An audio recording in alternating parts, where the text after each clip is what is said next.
Ecuador quedó fuera, no como una consecuencia lejana, no como una advertencia, no como una posibilidad sobre la mesa, quedó fuera como una realidad ya consumada. México bloqueó a Ecuador dentro de la CELAC y Daniel Noboa terminó viendo desde afuera al organismo regional más importante de América Latina, sin voz, sin voto y sin aliados dispuestos a salir públicamente a defenderlo.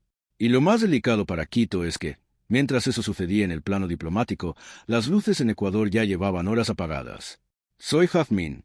Bienvenidos a el noticiero de Jazmín.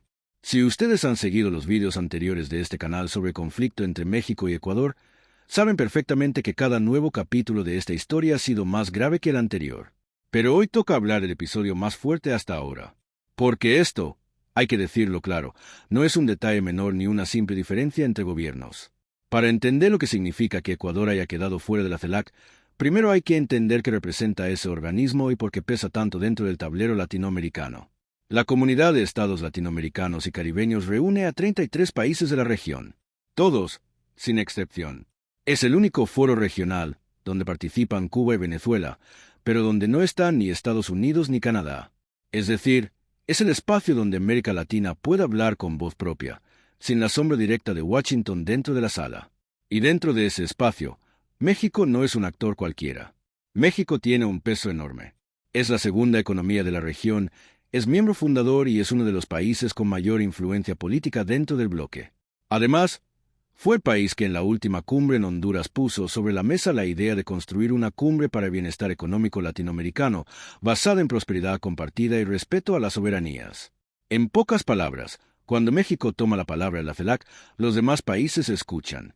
Y México habló sobre Ecuador. Lo que dijo dejó a Quito sin piso.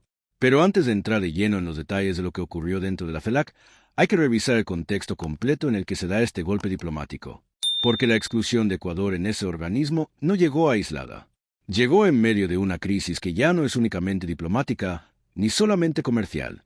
Estamos hablando de una crisis total. Apagones de hasta 14 horas diarias en Quito y Guayaquil, hospitales reportando niveles de medicamentos por debajo del 50% de su stock mínimo, industrias detenidas, despidos masivos en zonas manufactureras. Un sector industrial que ya acumula pérdidas por más de 4.000 millones de dólares y un sector comercial golpeado con otros 3.500 millones en pérdidas. Eso no es una crisis escrita en un documento. Eso se traduce en la vida diaria de millones de ecuatorianos que se despiertan sin saber cuántas horas tendrán electricidad, si podrán trabajar, si podrán cocinar, si podrán mantener abierto un negocio o si un hospital tendrá lo necesario para operar durante la jornada. ¿Cómo se llegó a este punto? La historia tiene un hilo que ya conocen quienes han seguido este canal. Todo comenzó con el asalto a la embajada mexicana en abril de 2024. Después vino la ruptura diplomática. Luego, el congelamiento del TLC. Más tarde, el bloqueo de la Alianza del Pacífico. Y después llegó la suspensión del suministro de repuestos, maquinaria industrial y petróleo que México enviaba a Ecuador con una regularidad que el país andino ya tenía completamente incorporada a su operación diaria. México era el principal proveedor de repuestos y maquinaria especializada para las plantas de generación eléctrica de Ecuador, para sus refinerías y también para su sector minero. Cuando ese flujo se cortó, las consecuencias no tardaron en aparecer. Las plantas comenzaron a presentar fallas. Los técnicos empezaron a solicitar piezas que simplemente no llegaban. Los generadores fueron quedando fuera de operación, uno tras otro. Y Ecuador, que ya venía arrastrando una crisis hidroeléctrica estructural por la sequía que afectó sus embalses, se quedó sin margen para compensar esa caída con sus plantas térmicas, porque los repuestos necesarios ya no estaban disponibles. El resultado es lo que se está viendo ahora: los peores apagones en Ecuador en 30 años. Ciudades completas pasando horas sin luz. Familias tratando de cocinar con gas cuando todavía tienen acceso. Hospitales trabajando con generadores de emergencia que dependen de reservas de diésel que se consumen más rápido de lo que pueden reponerse. Y el alcalde de Esmeraldas pidiéndole públicamente al presidente que lo ayude a conseguir maquinaria, porque en su ciudad no funciona ninguna de las máquinas de la planta eléctrica. Suscríbanse ahora mismo si todavía no lo han hecho, porque lo que viene ahora sobre la CELAC y lo que representa para Ecuador es, hasta este momento, el golpe más duro de toda esta historia. Ahora bien, ¿qué ocurrió exactamente dentro de la CELAC? Para entenderlo, hay que revisar el posicionamiento que México fue construyendo dentro de ese organismo desde el momento en que estalló la crisis con Ecuador en 2024. Desde el inicio, México utilizó todos los espacios multilaterales disponibles para documentar, exhibir y denunciar la violación a la Convención de Viena que representó el asalto a su embajada. La OEA votó prácticamente de manera unánime para condenar a Ecuador. Solo Quito votó en contra de su propia condena y El Salvador decidió abstenerse. Después, la CELAC, bajo la presidencia pro tempore de Honduras, convocó una cumbre de emergencia para tratar la crisis. Y al mismo tiempo, México llevó su caso ante la Corte Internacional de Justicia de La Haya. Paso a paso, foro por foro, México fue levantando un consenso regional contra Ecuador. No lo hizo a gritos. No lo hizo con amenazas vacías. Lo hizo con argumentos, con expedientes, con documentos y con el peso político y moral que da defender un principio tan básico como la inviolabilidad de las sedes diplomáticas. Y ahora, en 2026, todo ese trabajo de construcción diplomática está dando el fruto más amargo para Daniel Noboa. Ecuador quedó fuera de las discusiones de la CELAC, donde se toman decisiones que pueden impactar directamente su futuro económico y diplomático. Hablamos de integración comercial, cooperación energética, política regional frente a los aranceles de Trump, la crisis en Venezuela y la nueva arquitectura del comercio latinoamericano para los próximos años. Ecuador no está dentro de esa conversación con fuerza real. En el mejor de los casos, aparece con una voz disminuida, debilitada y sin el respaldo de un aliado regional importante que salga a defender sus posiciones. Porque ese es el otro golpe de fondo para Noboa. No fue solo México quien lo bloqueó. La región entera lo está mirando con distancia. La CELAC expresó en varias ocasiones su rechazo a las acciones ecuatorianas dentro de la embajada mexicana. Colombia, que comparte frontera con Ecuador y que debería ser uno de sus aliados naturales, se encuentra en una guerra arancelaria con Quito. Brasil, la economía más grande de América Latina, mantiene una postura ideológicamente mucho más cercana a México que al Ecuador de Noboa. Chile, con Gabriel Boric, va en una línea similar. Entonces la pregunta es obligada. ¿Cuál es hoy el aliado regional fuerte de Ecuador? Argentina bajo Javier Milei, que también arrastra sus propios problemas con México. El Salvador, con Nayib Bukele. Y Estados Unidos, que en este momento está concentrado en el TEMEC y tiene a México como un socio comercial estratégico e irrenunciable. Ecuador apostó por Washington y perdió respaldo dentro de América Latina. Y Washington, como ya se ha explicado en este canal, no tiene ni el tiempo ni la voluntad política para resolver los problemas energéticos urgentes de Quito cuando sobre la mesa tiene la renegociación del acuerdo comercial más importante de América del Norte. Noboa viajó a Washington buscando repuestos, maquinaria y apoyo concreto. Ratificó su interés en avanzar en condiciones comerciales, pero las respuestas que recibió fueron vagas, sin fechas claras, sin plazos definidos y sin compromisos específicos. Trump está concentrado en México y Canadá. Ecuador, con todo el respeto político que pueda tenerle a Noboa como aliado, queda en segundo plano. Y mientras Noboa esperaba respuestas desde Washington, Claudia Sheinbaum hizo algo que durante la 9ª cumbre de la CELAC en Honduras tuvo un impacto enorme. Propuso construir una cumbre para el bienestar económico de América Latina basada en prosperidad compartida y respeto a las soberanías.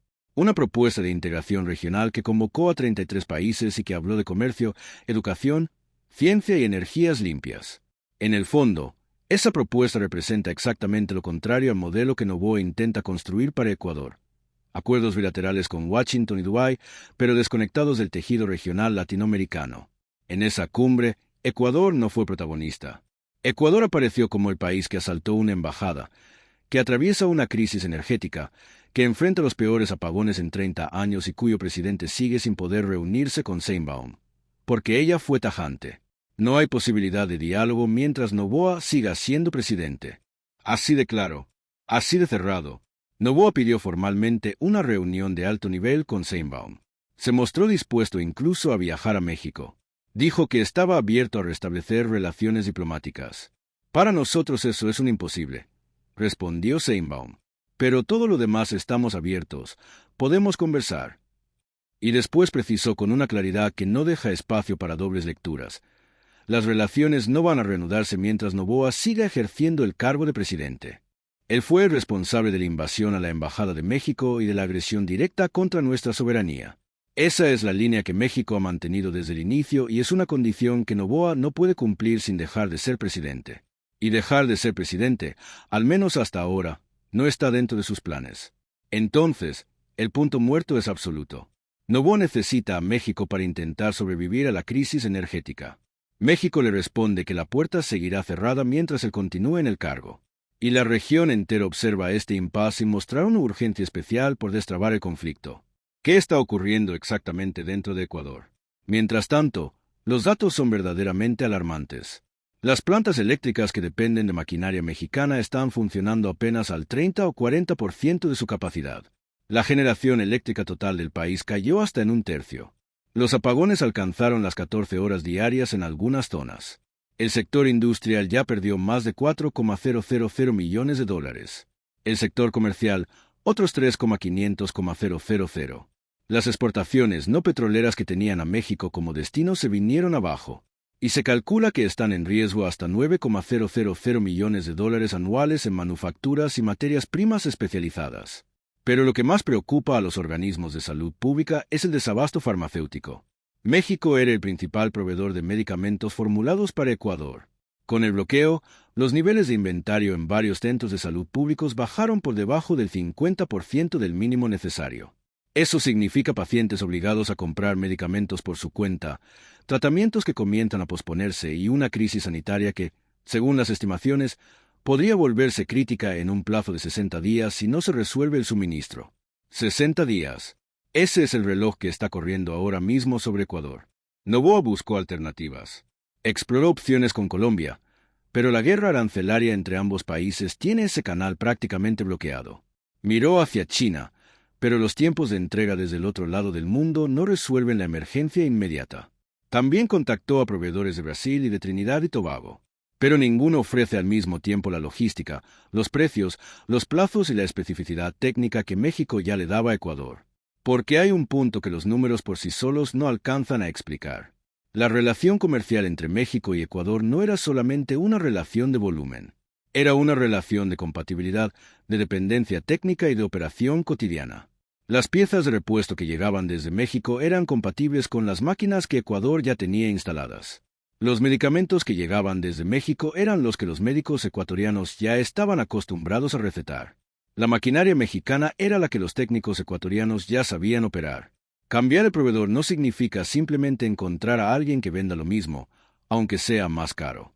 Significa reentrenar técnicos, readaptar sistemas, revisar compatibilidades y ajustar infraestructura que fue diseñada durante años alrededor del proveedor mexicano. Eso no se resuelve en cuestión de semanas. Eso toma meses. Y Ecuador no tiene meses. Ecuador tiene días antes de que la situación hospitalaria pueda llegar a un punto crítico. Y hay algo más que está trascendiendo desde fuentes cercanas al proceso, y que me parece clave para entender hacia dónde va esta historia. Dentro del propio Ecuador, de acuerdo con lo que está llegando a este canal, la presión interna sobre Noboa está creciendo a una velocidad que ninguna narrativa política puede ignorar. Los alcaldes de las principales ciudades ya están saliendo públicamente a hablar sobre la crisis energética. Los empresarios del sector industrial están presionando para que se encuentre una salida cuanto antes. Las cámaras de comercio están difundiendo cifras de pérdidas que muestran, con detalle, cuánto le cuesta a Ecuador cada semana adicional de bloqueo. Y esa presión interna es precisamente la que, tarde o temprano, podría obligar al gobierno ecuatoriano a mover su posición. Porque una cosa es que Noboa diga que no va a negociar con Sheinbaum cuando los apagones son de 1 hora al día. Pero otra cosa muy distinta es sostener ese discurso cuando los cortes de luz ya alcanzaron hasta 14 horas diarias y los hospitales operan apenas con el 50% de su stock de medicamentos. El pueblo ecuatoriano está cargando con el costo de las decisiones de su propio gobierno, y ese costo se está volviendo cada vez más difícil de ocultar, de minimizar y de justificar. Y México, en cambio, está en una posición que pocas veces había tenido en su diplomacia reciente. Tiene el respaldo de la CELAC, mantiene activo el litigio en La Haya, conserva el bloqueo comercial en vigor y tiene a Claudia Sheinbaum consolidada como la presidenta que defiende la soberanía nacional con consecuencias reales. Además, el tiempo está jugando a favor de México, porque lo que está pasando en Ecuador no hace más que reforzar el argumento mexicano ante La Haya. Cada apagón, cada hospital que reporta falta de medicamentos, cada empresa que cierra operaciones o reduce su producción, todo eso alimenta la idea de que las consecuencias del asalto a la embajada no terminaron el 5 de abril de 2024. Siguen vivas, se extendieron en el tiempo, y tienen un costo humano real que el Tribunal Internacional tendrá que tomar en cuenta al evaluar la magnitud de lo que hizo Ecuador. ¿Qué viene ahora? Los próximos meses serán decisivos. El invierno austral comienza en junio. La demanda energética aumenta. Los hospitales se acercan cada vez más al límite de sus reservas. Y Noboa tendrá que decidir si su narrativa política vale más que la salud del pueblo ecuatoriano. Sheinbaum, por su parte, ya tomó una decisión. Dijo que no habrá diálogo mientras Noboa siga en el cargo. Es una postura de principio que puede resultar difícil de sostener cuando se ven las imágenes de hospitales en crisis, pero que también es coherente con una lógica muy clara. Ceder sin condiciones después de una invasión a una embajada sería enviar la peor señal posible para el derecho internacional. Y ahí está el drama central de toda esta historia. Dos posiciones irreconciliables. Un pueblo pagando las consecuencias. Y un reloj que no deja de correr. La CELAC ya habló. La región ya dejó claro de qué lado está. Y Ecuador, que creyó haber sido más astuto que sus vecinos cuando ordenó aquel operativo contra la embajada mexicana, hoy está mirando desde afuera cómo América Latina empieza a construir su futuro sin él. Este canal va a seguir aquí, cubriendo cada sesión, cada declaración de Sheinbaum, cada movimiento dentro del tablero energético de Ecuador, porque esta historia está entrando en su momento más crítico durante las próximas semanas. Y ustedes tienen que estar informados cuando eso ocurra. Suscríbanse si todavía no lo han hecho, activen la campanita y vean los vídeos anteriores sobre Ecuador en este canal si quieren entender esta historia desde el principio. Soy Jazmín. Esto está pasando y seguimos